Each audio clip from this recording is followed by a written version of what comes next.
Many connoisseurs agree that Jamaica Blue Mountain coffee is one of the world's best. It is a signature elite rare coffee. But what exactly is it? Jamaica Blue Mountain coffee can claim its origins from a decision taken by a French king in the 18th century. In 1723, King Louis XV sent 3 coffee plants to the French colony of Martinique, 1,900 kilometers southwest of Jamaica. 5 years later, in 1728, Sir Nicholas Laws, governor of Jamaica, received a gift of 1 coffee plant from the governor of Martinique. The rest is history. This 1 plant was nurtured and a plantation grown. Within 9 years, the first coffee was exported and the Jamaican coffee industry was born. Jamaica Blue Mountain coffee is a globally protected certification mark for coffee that comes from the Blue Mountain area of Jamaica. Arabica coffee loves the nitrogen and phosphorus-rich soil of Jamaica and nowhere else better than the steep elevations of the Blue Mountains. Located north of Kingston on the eastern side of the island, the Blue Mountains rise to altitudes of 2,350 meters. The coffee being cultivated is mostly Arabica typica. The coffee thrives in the fertile volcanic soil with its regular rainfall and, most importantly, under the island's misty cloud cover to shade it from the burning sun. All these factors combine to yield a coffee of exceptional sweetness and aroma, rich flavour and full body with mild acidity. No wonder then that James Bond called it the most delicious in the world in Ian Fleming's novel Live and Let Die. The result is what many regard as the best coffee in the world, and the champagne of coffees. The area where Jamaica Blue Mountain coffee plants are cultivated is strictly controlled, with exportable annual production at between 1,000 and 1,350 metric tons, tiny by world standards, and equivalent to just 0.1% of Colombian production, or, put another way, equivalent to 3 hours of Colombian coffee production. Indeed, to be called Jamaica Blue Mountain coffee, it must be grown at altitudes of up to 1,800 meters in the parishes of Portland, St. Andrew, St. Mary and St. Thomas.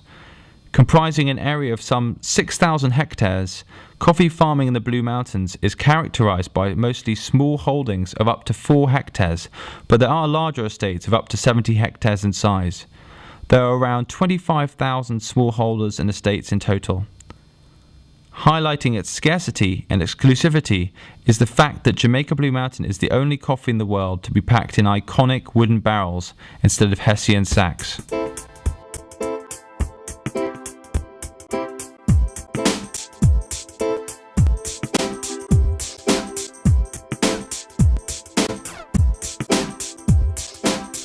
All Jamaica Blue Mountain coffee must go through the Coffee Industry Board, where the green coffee is rigorously inspected as to screen size, colour, humidity, defects and cup quality before it's passed and certified for export. This can take time and cause delays, but quality is paramount and strictly controlled, ensuring that all export grade Jamaica Blue Mountain coffee is of the highest quality. So what's your name? It's Debbie. Debbie. And so how do you sort the beans? Well, actually you just dry it down and you take out all of the colored one, the rotten teeth one and any one that has borer in it. So, for example, which one would that be? This one would be a black one. This one would be a rotten teeth one. So you have to take out those from it, from the good one. Today, with annual production of Jamaica Blue Mountain coffee remaining very low, Jamaica Blue Mountain remains as ever elusive, luxurious, treasured and delicious. Jamaica Blue Mountain coffee is imported into Europe from the main processor producers, namely Clydesdale, Mavis Bank, Wallingford Coffee Company and Gold Cup, as well as the 2 principal estates with export licenses, Clifton Mount Estate and RSW Estates. Mavis Bank is an old and revered name in Jamaican coffee. Mavis Bank maintains their pulpery and dry mill jointly in St. Andrews in the Blue Mountains. The Wallingford Coffee Company is also a long-established player. Wallingford have their pulperies in the Blue Mountains and their dry mill close to Kingston, which is the largest facility of its kind in Jamaica.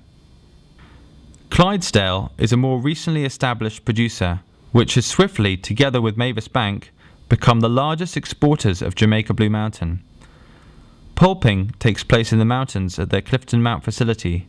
The processing is undertaken at the Blue Mountain Coffee Processors facility in Kingston. Gold Cup is the brand name for the coffees from Mount Lebanon Estate and Abbey Green Estate owned by Dr. Charles Lynn. The farms are located in the region of St. Thomas Parish.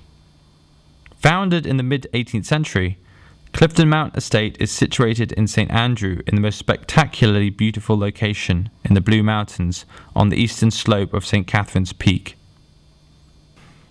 RSW Estates actually comprise 3 estates. Resource Estate is located at an altitude of 1,200 metres above the Yallas River. Sherwood Forest Estate, with an area of over 400 hectares, is one of the largest intact original Blue Mountain coffee plantations.